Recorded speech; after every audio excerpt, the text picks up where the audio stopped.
Cumhuriyeti kuran Gazi Mustafa Kemal Atatürk ve silah arkadaşlarının da ruhlarına hediye eyledik, vasıl eyle. Öncelikle şunu belirtmek isteriz ki Allah'ın hükümlerinin uygulanmadığı tüm yönetim biçimleri İslam'a göre batıldır ve herhangi bir meşruluğu yoktur.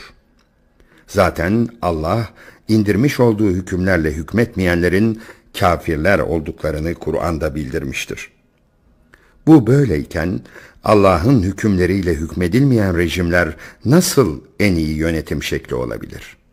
Her ne kadar Diyanet'in belamları hakimiyeti Allah'ta değil de millette gören batıl rejimleri ve onların kurucularını savunsalar da hakikat onların anlattığının tam tersidir.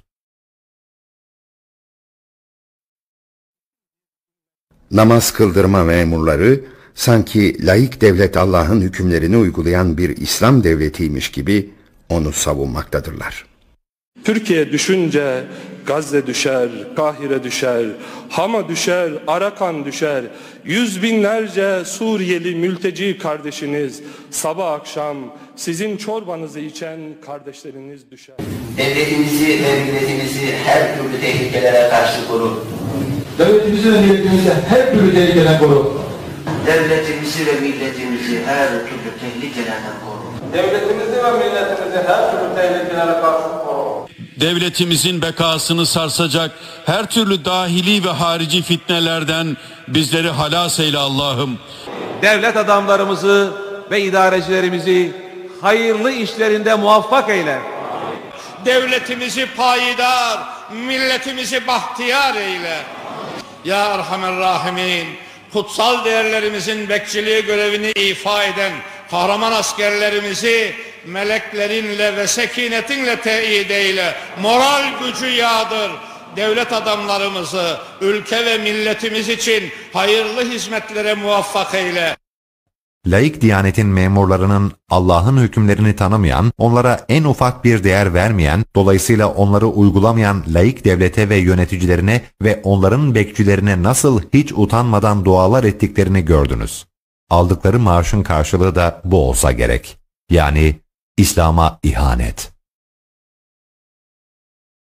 Diyanet İşleri Teşkilatı'nda görev almanın niçin küfür olduğunu bilmiyorlar. Bir, iki neyi bilmiyorlar biliyor musunuz? Hani hutbede falan hep tevhidi anlatıyormuş ya. Tevhidi de bilmiyorlar bunlar. Neyi bilmiyor? Anlattığını tevhid zannediyor ki bu. Tevhidi anlatacak, karşılığında da hem imamlığa devam edecek, hem cemaat gelecek, hem o göreve devam edecek, hem de 2-3 bin lira maaş alacak. Ya bizim kardeşlerimiz tevhidi anlatıyor diye idamla yargılanıyorlar. Bizim kardeşlerimiz tevhid anlatıyor diye öldürülüyorlar. Bizim kardeşlerimiz tevhid anlatıyorlar diye cezaevindeler. Sadece ve sadece وَمَا نَقَمُوا مِنْهُمْ اِلَّا يُؤْمِنُوا بِاللّٰهِ الْعَزِيزِ الْحَمِيدِ Aziz ve hamid olan Allah'a iman ettikleri için kardeşlerimizden intikam almıyor. Böyle bu arkadaşımız da tamam mı? Tevhidi anlatıyor. Ve kimsede bir şey, böyle bir şey yok. Şimdi biz bu meseleyi biraz izah edelim. Bir küfür sisteminde tevhid müdafası derslerinde bu meseleydi. Vela ve bera konusunda buraya uzun uzun değineceğiz. Ama ben soru cevap olduğu için kısaca anlatıyorum. Bir tağuti sistem, Firavun. Firavun'un olması için evtat, hani evtat deniyor ya Firavun'a, direktler sahibi. Firavun'un yani bir tağutun, bir cahili sistemin, bir küfür nizamının olması için, ayakta durabilmesi için olmazsa olmazları vardır. Nedir? Siyasi idare, yönetim. Yönetim olmayan bir devlet olur mu?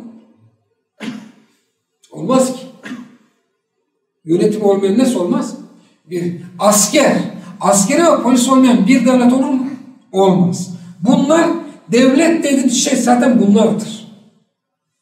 Firavun yani yönetim ve onun koruyucuları evtat, evtat dediğimiz onun koruyucuları, onun ayakta tutanlar. Posta teşkilatı bak öyle değildir. Posta teşkilatı olmayan bir devlet olur mu? Mesela şu an Suriye'de posta teşkilatı diye bir teşkilat yok. Ama devlet ayakta. Nesi var? Firavun var ve onun koruyucuları var. Onu ayakta tutanlar var. Devlet demiryolları. Evtat. Direkt midir? Değildir. Devlet demiryollarındaki bütün memurlar istifa etse devlet çökmez. Ama bütün yönetim istifa etse devlet diye kalmaz. Devletin devletliği kalmaz. Bütün ordu, bütün polisler çekilse devlet diye bir şey kalmaz. Anlaşıldı mı? İşte bir küfür sistemini, bir tağuti sistemi ayakta tutan böylesi kurumlarda çalışmak mutlak olarak küfürdür. Nedir? Ne? Cümlemi söyle. Söyle. Mutlak küfür. Ne demek? Ben burada küfür gerektirici bir şey yapmıyorum değil. Kendisi küfürdür. Zatı itibariyle küfürdür bu amel. Nedir bunlar? Tabi böyle bir kurumda var olması onun kafir olmasına yeter. Çünkü o kafir düzen, o küfür düzeni bu kurumlardan müteşekkildir. Nedir? Bu kurumlardan müteşekkil. Bu kurumların kendisidir. O olmazsa olmaz. Varlığını onsuz sürdüremez. Devlet dediğiniz nedir? Soyut bir varlıktır. Elle tutulur mu devlet? Gözle görülür mü? Hayır. Devlet dediğiniz şey bu kurumlardaki siyasi idare ve onun koruyucuları olan kurumlardaki kişilerin varlığıyla vardır devlet. Hocam devlet kafir ne? Mesela biz bir dönem bunu tartışıyorduk. Devlet kafir ama yöneticileri kafir değil. Yani Allah kimi cehenneme atacak? Küfür üzere ölürse devlet. Allah kimi cehenneme atacak? Yöneticiler değil ya. Masa sandalye mi? Şeye gidecek, cehenneme gidecek. Ya da biz kimle savaşacağız mesela devlet yönetici değilse? Yani siz ya da kime itaat etmeyeceğiz? Öyle değil mi?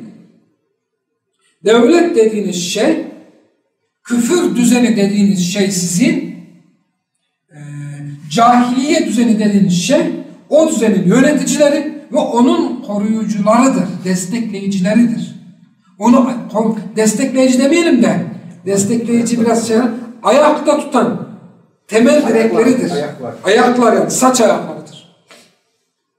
O olmadan o olmaz. Böyle kurumlarda çalışanlar, valilik, kaymakamlık, polislik, askerlik, ne olursa olsun. Zaten parlamento, oralar hiç mülki idare. Bunlarda çalışanların mutlak olarak bu fiiller küfürdür. Bunlarda çalışanların mutlak olarak kafirdir. Ve bu kurumlarda çalışırken adamın askerliği Yozgat'a çıktı, sabahtan akşama kadar patates soyuyor. Küfür gerektirici hiçbir şey yapmıyor. Üniforma giymek de küfür değildir.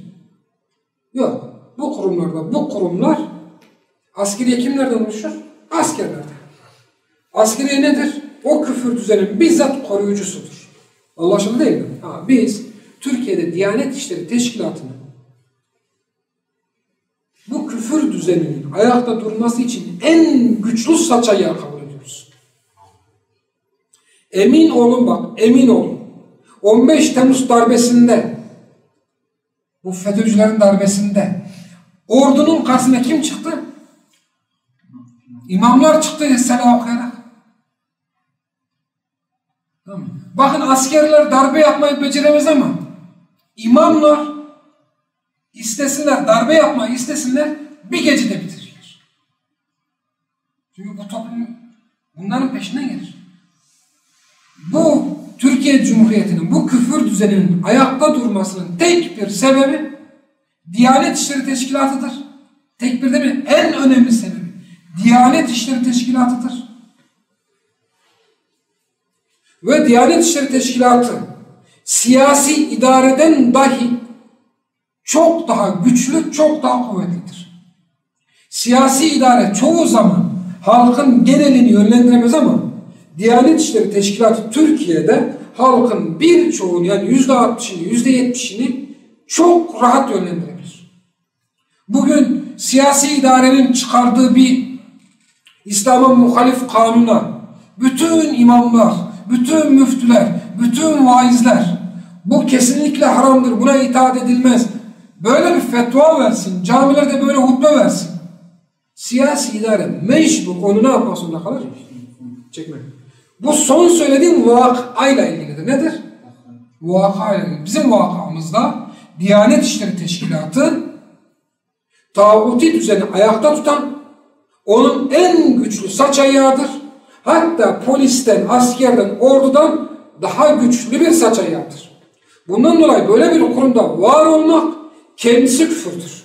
Orada küfrü gerektiren hiçbir amel işlemese de bu bir. İki, orada mutlak surette ne yapıyor? Tevhidi gizlediği için dini gizleme küfrü vardır. Ne vardır? Dini gizleme küfrü. Yani tevhid anlatıyorum dediğine bakmayın. Biraz önce akaid dersinde anlattım ya, onun anlattığı tevhid şirkin kötülüklerinden bahsediyordur. İşte Allah'a itaatten, Allah'a ibadet etmek. Seçimden bir gün önce demokratik seçimlere katılmak şirktir desine görelim bakalım. Ey toplumumuz, çocuğunuzu askere gönderiyor. Bu küfürdür, göndermeyin. Gönderen kafir olur desinde ne yapalım? Görelim bakalım. Bu toplumun tevhide zerre kadar tahammülü yok. Bir kardeş işte bir dergi dağıtıyor. Öyle değil mi? Derginin içeriğinde böyle apaçık bir tebliğ bile yok. Adamlar onu şikayet ediyorlar. Ben çocuktum. Hocanın ismini vermeyin. Ben çocuktum. Bizim caminin imamı. Tevhidi öğreniyor. Seçimlerden 10 gün önce falan. Yani 1988'i söylüyorum ben. 88-89. Senin akraban olan hoca değil mi? Bak tasdiklıyor o da. Bu seçimlere katılmayın. Harammış. Ben öyle duydum diyor. Yeni duymuş. Adam görevden aldı. Sürdüler. Sadece böyle söylüyorlar. 88'de tam. Ve o zamanki idarede var olan, yani adama kafirlerin de bir şey demiyor. Şimdi Refah Partisi var. O zamanki şeyde. Şimdi biz Müslümanız ve adama kafir dediğin zaman Cumhurbaşkanı'na hakaretten cezaevine atıyor seni. Sen nasıl tebliğ yapacaksın? Yani bu görevde tevhide açık bir şekilde gizleme var. 2, 3. Siz benim derslerime katılıyorsunuz değil mi? Ben bir gömlek giysem, derslere katılıyorsunuz. Sizin kadınızda yani umumi olarak ben muteberim değil mi? Apaçık bir haram işlemem. Yani böyle göstere işlemem. Sağ koluma saat takıyorsam, sağ kola saat takmanın meşruluğunu görür müsünüz siz buradan? Anlar mısınız? İşte bunlar, bu Diyanet Teşkilatı küfür sisteminin meşru kılan bir kurumdur. Apaçık. Yani biraz önce dedin ya sen, biz böyle dediğimizde onlar şöyle itiraz ediyor. Adam bakıyor yani imam, tamam işte devletin memuru. Benim devletim niye kafir olsun? Sadece onların susması, mesela davete tebliğ ettiğinizde en çok karşılaştığınız itiraz, o kadar imam var, o kadar şey var, sizin dediğinizi demiyor. Tamam. Diyanet İşleri Teşkilatı nedir? Apaçık bir şekilde küfrü meşrulaştıran bir sistemdir. 3. 4. Bunlarda küfre rıza vardır. Çünkü bunlardan biz bugüne kadar hiçbir imamdan tevhid ehli kardeşlerimizin sunduğu davet gibi bir davet hiç duymadık. Buraya şimdi yine benden örnek vereyim. Hani imamlardan konuşuyoruz ya. Kısa donlu biri gelip şuraya otursa, adam kısa donla çıktı yerde oturdu. Ben de kardeş hoş geldin buyur otur falan desem, hiç ses çıkarmasam içinizden kimse ses çıkarır mı? Niye? Ona rıza var benim. Ne var? Hocanız razı olmuş. Demek ki hocanın bir bildiği var. İşte aynısı. Biz bugüne kadar küfür karşısında, zulüm karşısında, mesela şu anki siyasal iktidarın İslam'a muhalif amelleri var mı yok mu? Onlara sorar. Bir tane bile var mı yok mu? Mutlaka var, bir tane vardır değil mi? Hangi biri çıktı da hiçbiri söylemedi. Ben size bir şey söyleyeyim mi? Bugünkü siyasal iktidara en büyük ihanet eden de din önderleri. Bugünkü siyasal iktidarı destekleyen profesörler, İslami alandaki profesörler, tefsir hadis hocası, cemaat liderleri, kanaat önderleri, bugünkü siyasal iktidara en büyük zulmü yapan, en büyük ihaneti yapan, zulmü değil de en büyük ihaneti yapan bunlar. Niçin biliyor musunuz? Kur'an'ı bir kere okuyun. Başından sonra sadece meal Müslümanı olun. Bugünkü siyasal iktidarın büyük bir yok oluşa, büyük bir yıkılışa gittiği apaçık görülmektedir. Yapmış olduğu zulümlerle, yapmış olduğu haksızlıklarla, bakın İslam'ını veya Müslümanlığını konuşmuyoruz. Kafir abat olur ama zalim asla abat olmaz. Zulümde o kadar ileri gittiler ki, bu o kadar açık görünen bir hadise ki, bugünkü siyasal iktidar haksızlıkta, adaletsizlikte o kadar ileri gittiler ki Kur'an apaçık bir şekilde bunların, zalimlerin, bu şekilde adaletsiz davrananların, bu şekilde halka zulmedenlerin büyük bir yıkılışla yıkılacağını defalarca şey yapmaktadır. Ve bunların hiçbiri iktidarlarına ne yapmıyor? Nasihatte bulunmuyor. Yanlış yapıyorsunuz. Allah'ın kitabına göre siz yanlış yapıyorsunuz. Bırakın Allah'ın ahkamını hükmetmeyi şunu bunu. Siz insanlara zulmediyorsunuz. Siz adaletsiz bir, yani insanlardan sadece kendinizi alıyorsunuz. Toplum ekonomik olarak iyice darboğazda, siz iyice ne yapıyorsunuz? Artırıyorsunuz. Böyle bir nasihat etmiyorlar. Niçin? Çünkü toplum onların yalakalar. Ben eminim ki siyasetlikler de bunlara çok güvenmiyordur yani. Yani ben olsam güvenmem. Bunlara güvenmiyordur. Velhasıl kelam, konuyu biraz dağıttık. Velhasıl kelam, günümüzde Diyanet İşleri Teşkilatı'nda çalışmak asli bir küfürdür. Asli bir küfürdür. Bu teşkilatta bulunanlar küfrü meşrulaştırma, küfre rıza gösterme, küfrü koruma, küfrü destekleme ve bununla birlikte müşriklerle vela ve bera akidesi. Şimdi adamlar camiye geliyor, onlara namaz kıldırıyor. Lekum dinukum veliyedin mi diyor onlar? Ne diyor mesela? Namaz kıldırıyor. Nikahlarını kıyıyor, cenazelerini, bidatlerine ortaksın. Onlarca haddi aşma vardır. Böyle bir kimsenin getirmiş olduğu, kendisini savunma adına getirmiş olduğu bunlar şeytanın sadece ilikasından başka bir şey değildir.